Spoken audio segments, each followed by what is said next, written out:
Not every marriage ends with divorce papers. Some end with blood on the floor. And for Michael Wellington, the billionaire everyone in Lagos envied, it began with a silence he did not expect. He woke one morning expecting the usual apology breakfast.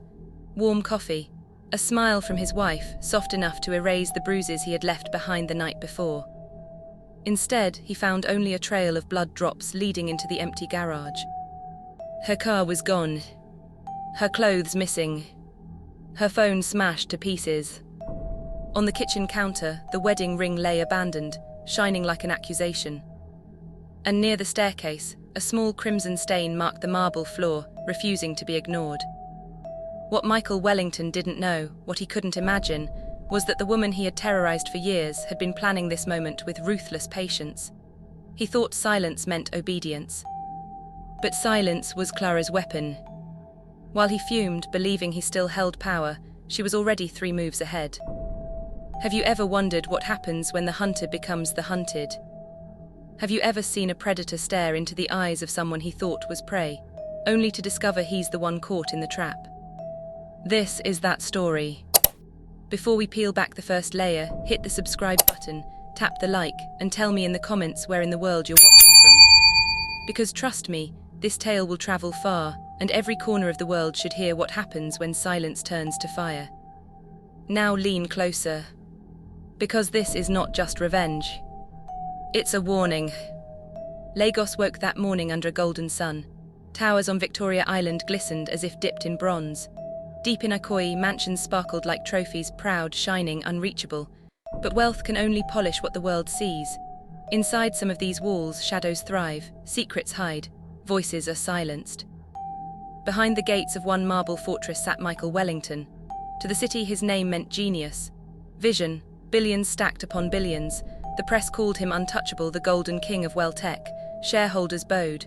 Politicians shook his hand. He commanded fear. But inside his home, he commanded something else entirely. Terror. At the sprawling kitchen table, Michael scrolled his tablet, sipping silence. Meetings, deals, power, his world whispered on those glowing glass screens. Across from him, Clara moved carefully between polished marble counters. 8 years his wife, 8 years his victim. Every gesture, every word rehearsed and careful, like a prisoner navigating a night guard's patrol. The silk blouse she wore covered purplish fingerprints across her ribs. Her smile, neat, controlled, was a mask stitched with pain. She placed the delicate cup before him. Coffee, Colombian beans, perfect. Her voice steady, sweet as honey. Your coffee, darlings. The word asterisk darling curdled in her throat. But in this house, rebellion was never safe. Michael didn't even glance up. His hand shot out suddenly, gripping her wrist. His tone was soft, deceptively soft. The kind of softness knives are sharpened from. Where do you think you're going? He murmured. Clara froze, pulse racing. His thumb pressed down into an old bruise, pain blooming beneath her skin. I thought, she whispered, you might want privacy for your calls. Michael pulled her closer, eyes still locked on the numbers flickering across his tablet. No, I want you exactly where I put you. His casual cruelty dripped like poison in every word. He smirked, letting her go at last. Make sure my grey Armani is ironed, cancel lunch with your sister, and stay available.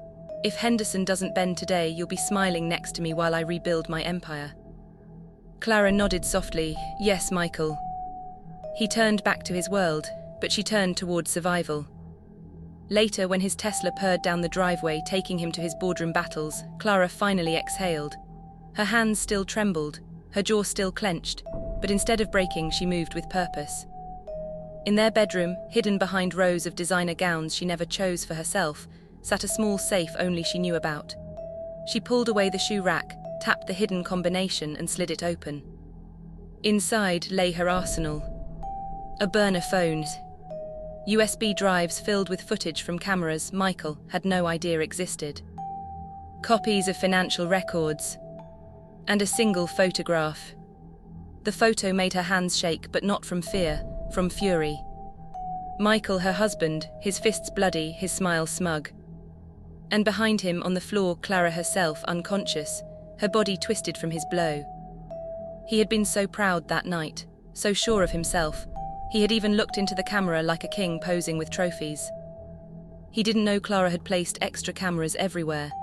Cameras that captured every slap, every shove, every rape, every whisper of threat.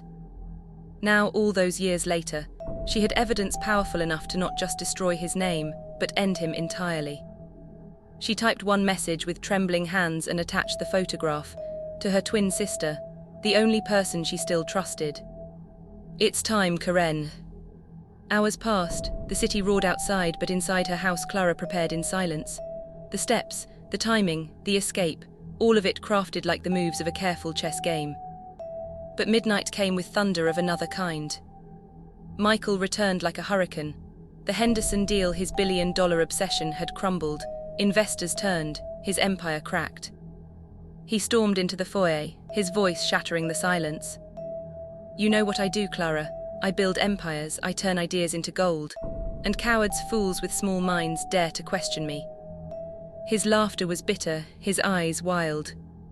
He circled her like a predator. "What have you built? Nothing, you are decoration, a prop I own." The slap came hard, Clara's world spun. The copper taste of blood filled her mouth. Another blow struck her ribs, a choke of pain rattled in her chest. "You flinch when I touch you," he spat. "You act as if my affection is filth. I gave you everything you wear, everything you breathe, everything you are." His rage tore through the night. The assault that followed wasn't about love, it wasn't about passion. It was about control, always control. When it ended, he adjusted his shirt like nothing had happened. "Clean yourself up. Tomorrow you smile at breakfast. If you do, I'll ruin your family. Your sister's law practice in Houston, gone. Your mother's insurance in Atlanta, cancelled. Every lifeline you have will die with one call." He stalked up the stairs, arrogance in each step. The silence returned. And on the floor, Clara lay broken, aching, throbbing with pain. But in her blouse, hidden against her chest, she felt the small voice recorder she had slipped in before dinner. It had recorded everything. Every threat, every strike, every word. She pressed the button with trembling fingers, lifted it to her lips, and whispered 2 words that would change everything. Game on. The morning after the storm was not like any other. For the first time in 8 years, the house was silent. Michael Wellington stirred in his king-sized bed, waiting for that familiar ritual, the warm aroma of coffee, the rhythmic clinking of porcelain cups, the gentle footsteps of the wife who knew her place. But there was no sound today. No coffee. No apologies. Only silence. He called out, voice echoing through the massive room. "Clara." No answer. His irritation climbed quickly. He rose, adjusting his cufflinks as if that alone restored control. He checked the closet, rows of designer gowns, but gaps stared back at him like missing teeth. Half her clothes gone, shoes missing, jewelry boxes hollow. On the nightstand lay her wedding ring, gleaming cold. An open insult. Michael's jaw tightened. He stormed downstairs, that's when he saw it. The trail. Dark red drops across the marble, leading from the foyer to the garage. Her phone smashed into shards on the counter. Her car space empty. For the first time, Michael felt something foreign crawl into his chest. Not rage, not arrogance, not control. Fear. He snatched his phone, dialing the one witness who might dare speak. "Karen," his voice was sharp, clipped. "Where is your sister?" The pause on the other end stretched across continents, her sister's voice firm, confused. Michael, what do you mean?" "Don't lie to me. Clara's gone. She called you. I know she did." Karen's tone sharpened with suspicion. "Gone? What did you do, Michael?" He hissed through his teeth, then slammed the call cut. For hours he spun like a madman, contacting every hotel, every rental within 50 miles of Lagos. Nothing, no cards, no check-ins, no trace. Clara Wellington had disappeared into thin air. By 10 that morning, panic curdled into rage. He dialed his assistant, his voice a whip. "Cancel my meetings. Run a trace on Clara's accounts now, credit cards, banks, every transaction, and pull last night's security footage. Now." Jennifer's voice returned 30 minutes later, uncertain. "Sir, her accounts have been closed, all of them, yesterday." Michael froze. "That's impossible." There's more, Jennifer hesitated. Your private server, files were accessed. Someone downloaded archives from your personal directory. The phone slipped from his grip. For a man who prided himself on controlling every detail, this discovery was a nightmare written in black ink. He stormed into his study, rifling through documents. Records were missing. His personal safe cracked open like a wound. Photographs gone. Photos he thought no one would ever find. By evening it sank in. Clara hadn't run in panic, she hadn't fled in weakness, she had executed a plan. Long, detailed, impossibly precise. She had not been victim, she had been patient. Michael staggered to the bar, pouring bourbon into trembling hands. The sun set outside, painting Lagos in brilliant gold. But all he could see was blood, glass, absence. That was when his laptop chimed. A new email. Subject line, day 1 of your education. His hands shook as he opened it. The attachment loaded, and there it was, crystal clear. His own face, his own hand striking Clara across the kitchen. Audio, sharp as a knife, capturing his voice. If you tell anyone, I'll ruin your family. The timestamp glowed in the corner, undeniable. Michael's body convulsed with fury. He slammed his fist against the desk. Beneath the video was a simple one-line message. A hunter does not deserve to lead when his empire is built on blood. And then the killer question. Have you ever realized too late that you underestimated someone? He snapped the laptop shut. Sweat crawled across his temples. By morning, Welltec shares plummeted.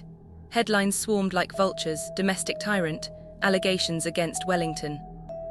Board members demanded answers. Reporters camped outside his gates. His fortress of power was cracking. He barked at Jennifer to fix it, to rally the board. But when she arrived at his study that afternoon, her face was pale, her hands trembling. She placed an envelope on the desk. My resignation. Michael shot up. What are you doing? You don't quit on me. Her voice cracked but remained steady. I saw the video, sir. We all did. Every director on the board received them this morning. I can't work for you anymore. None of us can. Michael's rage boiled. Jennifer, whatever you saw, I can explain. She cut him like ice. Don't, just don't. And with that, she walked away, leaving him drowning in his own silence. By nightfall, the media storm reached fever pitch. Twitter, Instagram, TikTok, Clara's scars were everywhere. Clips of his voice cut into snippets, remixed into viral sounds. Protesters began gathering near his mansion gates. He sat slumped in his study, bourbon gone, hands shaking. Alone, cornered, rattling like a trapped animal. Then the doorbell rang. Michael staggered forward, opening the door to a courier van just disappearing into the night. A box sat on the doorstep. He carried it in, pried it open, and froze. Inside lay Clara's dress, the silk cocktail gown from the night he had broken her ribs, still stiff with her dried blood. Pinned to it, a note scrawled in ruthless black ink. You wanted to own me, now you'll pay for every bruise. The box slipped from his trembling hands. The sound of fabric hitting marble echoed like a gunshot. In that moment, all the wealth, all the houses, all the cars meant nothing. Michael Wellington, billionaire titan, feared genius, collapsed to his knees on his own polished floor. The hunted had turned hunter, and he was losing. The mansion smelled of expensive bourbon and fear. Shutters sealed off the shouting protesters beyond the gates, but inside, Michael Wellington's empire was shattering. Stock prices bleeding, board resignations flooding in, contracts cancelling by the hour. And now Clara had sent him the dress, still stiff with her dried blood, still whispering that her ghost lingered everywhere in the house. Michael knew he needed to act. If Clara wanted war, he would bring it. But even generals know they cannot fight blind. So 2 days later, he sat in a dim office far removed from his marble world, a place that stank of cigarettes, coffee, and secrets. Frank Morrison leaned back in his chair, his lined face unreadable. 20 years as a private investigator had stripped him of sympathy. He had looked into the ugliest corners of humanity, but the man across the desk shocked even him. You're telling me, Frank said, slowly lighting another cigarette, that your wife just vanished into thin air. Michael's jaw clenched. Yes, disappeared, phones smashed, accounts closed, everything designed to make it look like she doesn't exist. Mr. Wellington, Frank exhaled smoke. Women don't disappear, they plan. Yours did this for years. Michael slammed the desk. No, Clara isn't capable of this. She couldn't organize a shopping list without my signature. This isn't her. Frank chuckled without humor. He slid a cluster of photographs across the table. Really? Then what do you call this? Michael's eyes fell on them, and for the first time his breath caught. Photographs, grainy but clear enough. Clara laughing, smiling, alive in ways Michael had never seen. Clara clasping hands with women outside a shelter in Cerula, sitting across from a lawyer's desk, attending secret meetings in quiet church basements. Frank tapped the edges. Your wife was living a second life without you ever knowing. She wasn't shopping when you thought she was shopping. She wasn't at the spa, she wasn't even crying in corners. She was documenting you, building her case, piece by piece. While you thought you owned her, she was preparing your execution. Michael's voice cracked like burnt glass. You're lying. Bank records don't lie, Frank said flatly. Phone logs don't lie. Each time she pretended to obey you, she slipped out into the underground. She had help, an entire network of women who help others vanish when the law fails them. Your wife wasn't just hiding, she was coordinating. Michael's hands shook as he shuffled through the photographs, each one stabbing deeper. Clara appearing not like a victim but a leader. For the first time he realized he never knew who she was. And there's something else, Frank said grimly. He pulled a final photograph from his folder and slid it across. Michael stared, and the room seemed to tilt. In the photograph sat Clara, alive, laughing, but across from her at the table sat another woman. Same face, same eyes, same smile. Michael's mouth went dry. That's impossible. Frank's cigarette smoldered in the ashtray. That's her twin, Karen Morrison, a lawyer in Houston, domestic violence specialist. They've been working this together for years. Michael grabbed the photo, knuckles white. Clara never mentioned a twin. That's the point, Frank said bluntly. You never asked, you never bothered to look deeper than what you wanted to see. They planned this like chess masters, one recording, one documenting, one building the legal weapons, and together they're dismantling you. Michael felt sweat dripping down his temple. So what are you telling me, that I was living with Karen, that maybe someone switched? Frank shrugged. Who knows, maybe they traded places sometimes. Maybe the woman you thought you controlled wasn't even Clara. But whichever face you kissed, one thing is certain. They've been moving 3 steps ahead of you from the start. Silence fell. The only sound was Frank's smoke crackling. Michael's stomach twisted. His world tilted again. Which wife had been real? Which smile had belonged to him? Every memory suddenly splintered, untrustworthy. At last Frank leaned forward with blunt finality. If you want advice, Wellington, get a lawyer, because these women aren't finished. They're just beginning. Michael shoved back his chair, his arrogance cracking, and stormed out into the Lagos heat. Outside, his phone buzzed in his pocket. A new message, no name attached, only the number he knew too well, Clara's number. His chest tightened as he read it. Enjoying the investigation. Act 2 starts tomorrow. Michael froze in the street, traffic roaring around him, reality unraveling like cheap thread. Clara was dead, wasn't she? Or maybe alive, or maybe Karen wearing her face. The photograph haunted him. 2 women, same blood, same smile, same vengeance. For the first time in his entire life, Michael Wellington realized the truth. He wasn't hunting anyone anymore. He was the prey. The morgue was cold, bleached walls, metal doors, lights that hummed too bright, making every sin feel more visible. Michael Wellington stood there out of place in a world money couldn't change. For once, no marble walls, no glass towers, no boardrooms, just death. Detective Rodriguez guided him through the sterile hall. She was found in a Houston hotel room, he said, voice heavy, professional. 3 days ago, apparent overdose, pills and alcohol mixed, time of death confirmed by the medical examiner. Michael swallowed hard. He wanted to tell the detective he was wrong, that Clara couldn't be here, that she'd just sent him a message hours ago. But his throat stayed tight. The attendant pulled open a drawer. The sound of metal sliding filled the silence. A sheet was lifted. Michael's world collapsed. There she was, Clara, his wife, her skin pale, lips cracked, the faint scar over her left eye visible through the harsh light. His chest tightened like a vice. Rodriguez continued clinically. Fingerprint and dental matches confirm. This is your wife, Clara Wellington. Michael's hand gripped the steel table to steady himself. His voice broke low, no. But it was, the face staring back at him was undeniable. Yet something felt wrong, too quiet, too peaceful. Clara had never looked peaceful in life, only small, trembling, shadowed. Now in death she finally was free. Michael wanted to weep, but rage mocked the tears. She had orchestrated his downfall from beyond the grave. Even now she haunted him. Rodriguez cleared his throat. Her hotel was registered under the name * Karen Morrison, your sister-in-law, but the body is Clara, no doubt. The words dug deeper. Clara's twin. Karen, she had used her own identity to cover Clara's tracks. While Michael chased shadows in Lagos, Clara's death had already been written 3 days earlier in Houston. The detective's tone turned hard. Mr. Wellington, you should be aware, you are considered a person of interest. Allegations, evidence, timing. The circumstances around your wife's death are under review. Michael barely heard him, his eyes locked on Clara's face.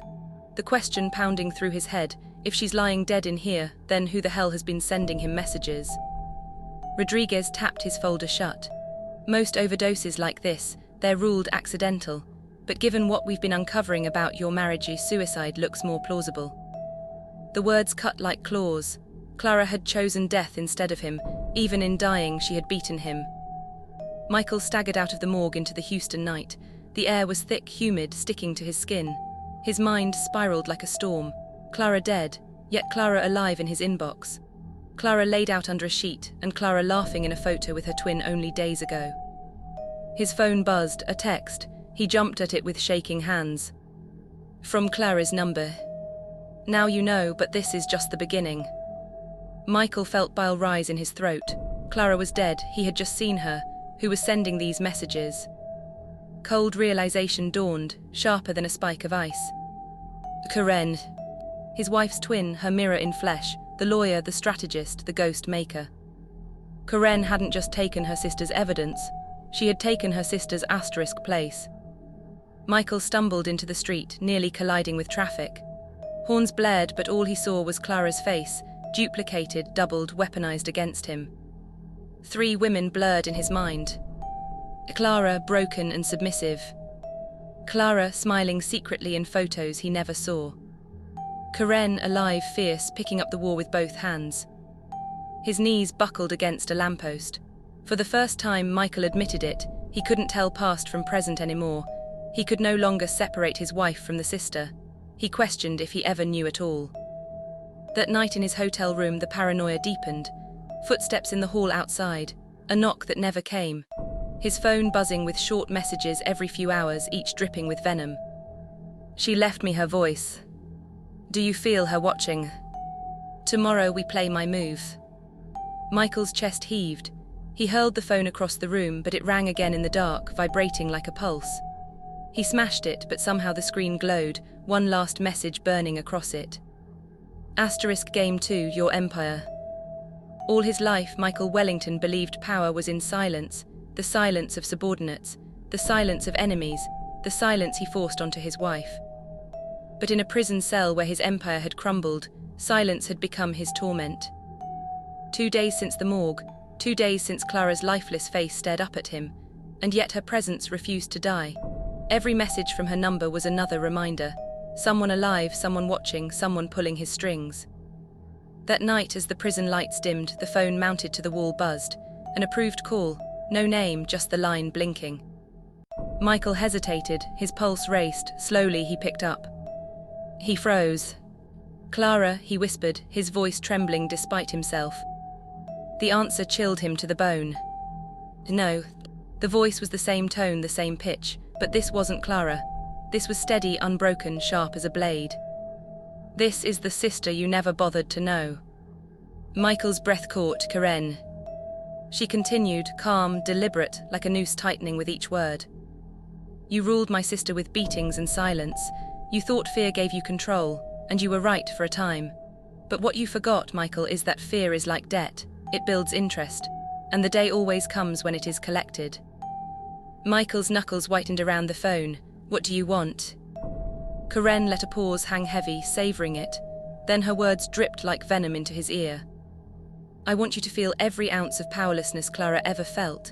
I want you to sit in that cell knowing you can't fix, can't buy, can't intimidate your way out. I want you broken, humiliated, remembered for what you really are." Michael tried to gather fragments of composure. "Do you think anyone will believe you? Do you think your theatrics erase that your sister killed herself?" Karen's calm cracked into fury that scorched straight through the receiver. "Don't you dare say her name like that. She didn't kill herself. You killed her. Every bruise, every slap, every threat. You murdered her piece by piece until death was her only escape.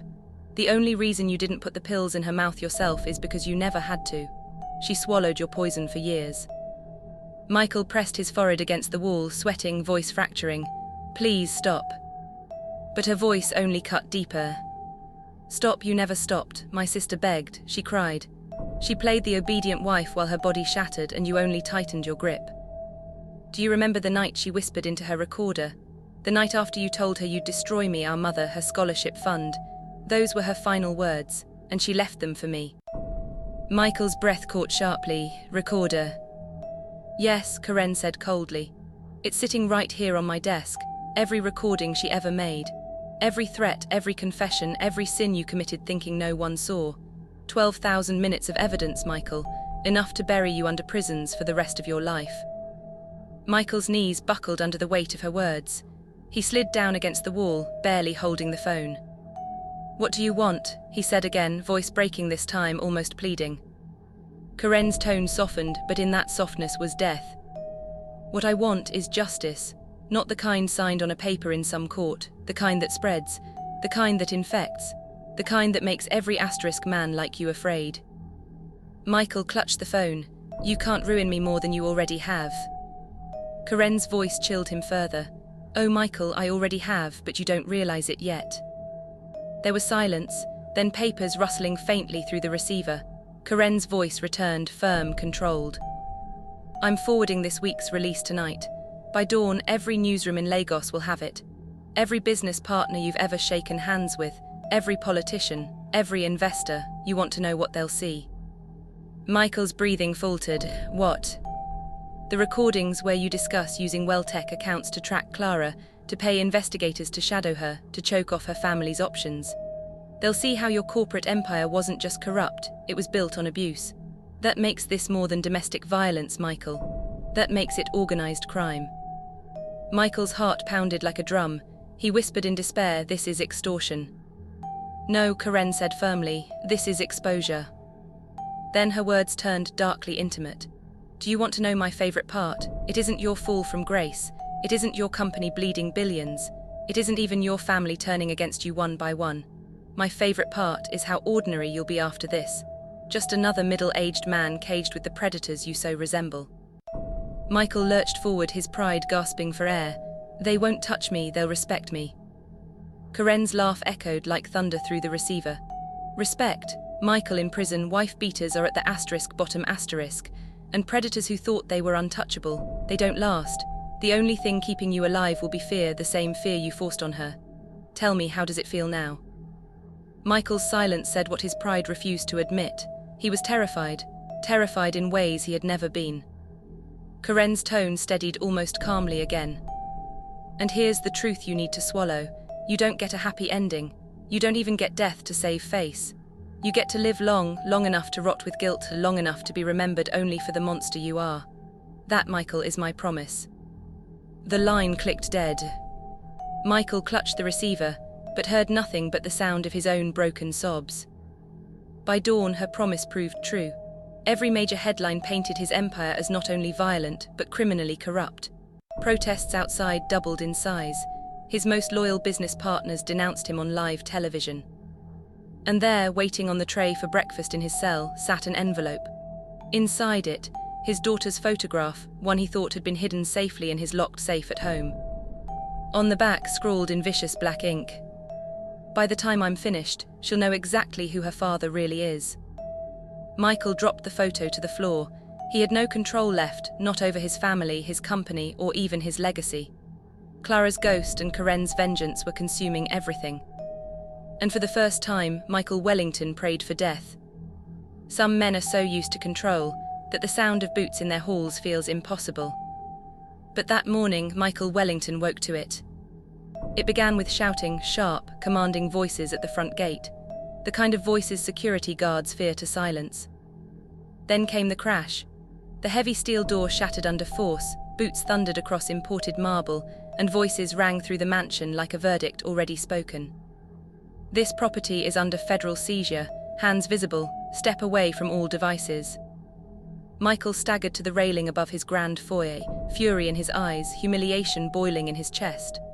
For the first time in his life, his own house didn't bow to him. It belonged to strangers now. Dozens of agents swarmed in, black uniforms cutting across the cream marble. Every corner of his house, from the kitchen where Clara once served coffee, to the bedroom where his arrogance played king, became a crime scene. Cameras flashed photos of blood stains on carpet. Gloves bagged evidence from drawers he thought untouchable. At the center of it all stood Agent Sarah Chen, tall, composed, relentless.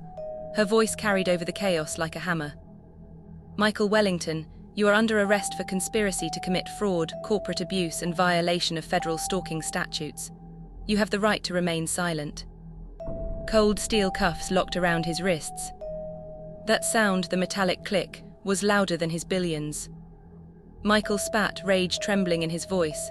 This is harassment, my wife is dead. Agent Chen's eyes never flickered. Your wife's death only confirmed your guilt, she said flatly. And thanks to her sister, we have thousands of hours proving it. Michael tried to lift his head, as if pride could fight chains. I built this empire with my blood. No, she cut in, eyes sharp. You built it with hers. The agents poured through the hallways, cataloguing shame. In his study, they unearthed binders typed in his own hand, behavioral corrections. Each page matched one of Clara's bruises. Each line a written plan of punishment disguised as order. An agent whispered to Chen, placing photos into evidence bags. She glanced up only once, meeting Michael's eyes. You didn't just abuse her, she said. You kept trophies. The words burned through him worse than chains ever could. They dragged him out through polished double doors. Outside, the fortress gates no longer separated him from the world. Crowds waited. Protesters with signs, cameras with flashing lenses, voices uniting against him. No more silence, no more violence. No more Wellingtons. He staggered down the steps as chants broke into roars. Someone spat. Another hurled Clara's photo into his path, her face glowing as if declaring her final victory. The golden boy of Lagos, once lifted as a visionary, was now dragged as a criminal. For a brief second, his eyes caught the reflection in a lens himself, disheveled, cuffed, smaller than he ever imagined possible. And for the first time, Michael Wellington did not look like a king. He looked like what he was, a man undone. Inside the van, silence returned, heavy, suffocating. Michael pressed his forehead to the steel wall, eyes wild. His chest rose and fell in ragged panic. He replayed Karen's words from that phone call. My favorite part is how ordinary you'll be. Ordinary. Stripped of suits, stripped of titles, stripped of fear he once commanded. At the holding center, they filed evidence on long tables. Clara's USBs, her recordings, his photos, his trophies, documents of stalking accounts under company charge, even emails with threats to her family, all stamped now with federal seals. It was all there. The story of a monster laid out plainly, like exhibits in a museum of cruelty. Later, in the interrogation room, Michael tried to claw for the last piece of control. His lawyer sat beside him, sweating, whispering strategies. He faced Agent Chen across the steel table. You have no case, Michael growled, though his voice cracked with desperation. These are private matters, domestic disputes. The board will bury this. Chen opened a folder, one button pressed on the recorder. And Clara's voice filled the room. Michael's face blanched. If you tell anyone, I'll ruin your family. His own low growl bled from the speakers. Slap crying threats. Chen leaned forward. You don't understand, Wellington. This isn't your story anymore. This is hers. Clara's voice is louder than you ever let her be, and we're done listening to you. Michael couldn't breathe. The room spun. Somewhere far faintly, he thought he heard Clara's whisper all over again, game on. That evening, guards escorted him to his temporary cell. He collapsed on the bed, hands trembling. For the first time, he realized the truth. He wasn't going back to his mansion. Maybe not ever. He had lost his house, his board, his freedom. But worse, he had lost the silence he once controlled. Now the silence belonged to Karen. Because as he sat crumbling against the wall, a new envelope appeared on his tray. Delivered without fanfare. No one even admitted leaving it. Michael's hands shook as he opened it. Inside, another photograph. This time not Clara. Karen, her face identical. She sat at a desk, pen in hand, stacks of recordings and files before her. Written across the photo in red marker. Act 3 begins tomorrow. Michael's breath shuddered, his grip slipped. The photo fell into his lap like a final judgment. And he realized the prison bars couldn't keep her out. She was everywhere. And she was just getting started. For Michael Wellington, the courtroom hadn't even opened, but the verdict was already loud. Not guilty, no chance. Innocent, impossible. The world had made its ruling. Morning headlines dressed him in shame. Predator in Prada. Wellington empire built on blood. The billionaire who beat his queen. TV anchors spat his name like venom. Radio hosts dissected his cruelty. And the internet, oh, the internet did not forgive.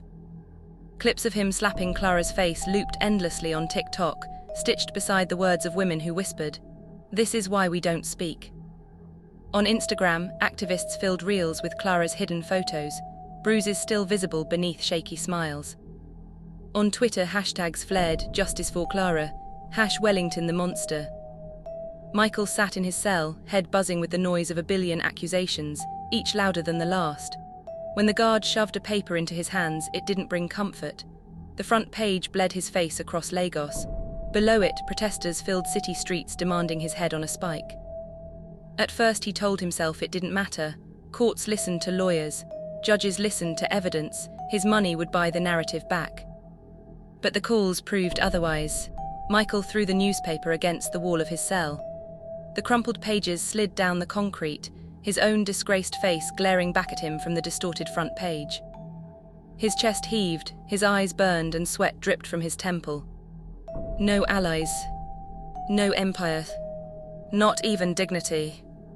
For the first time, the man who thought Lagos bowed at his feet stood stripped, reduced to a broken frame in a grey cell.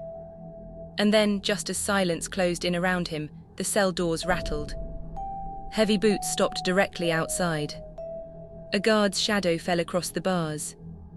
"Wellington," the guard growled, "you have another visitor." Michael's head snapped up, pulse pounding. His cracked lips parted as he tried to form the question in his throat. Another visitor, who now? The key scraped against the bars. The door groaned, opening slow. And before Michael could demand an answer, a single white envelope slid across the floor. On it was scrawled one chilling line in blood-red ink. "The real game begins in part 2. Michael staggered back, his chest collapsing in dread. He had no idea what awaited him next, but he knew one thing with bone-deep certainty. Karen wasn't finished, not even close. And that's where we'll pause this chapter of Michael Wellington's downfall. Did you feel that chill when the envelope slid into his cell? That was no accident. Part 2 of this story is about to rip the last mask off this so-called king, and trust me, what happens next will leave you gasping. So right now, hit subscribe, smash the notification bell, and make sure you don't miss part 2 of this saga. Clara's silence was only the beginning. The storm is just starting.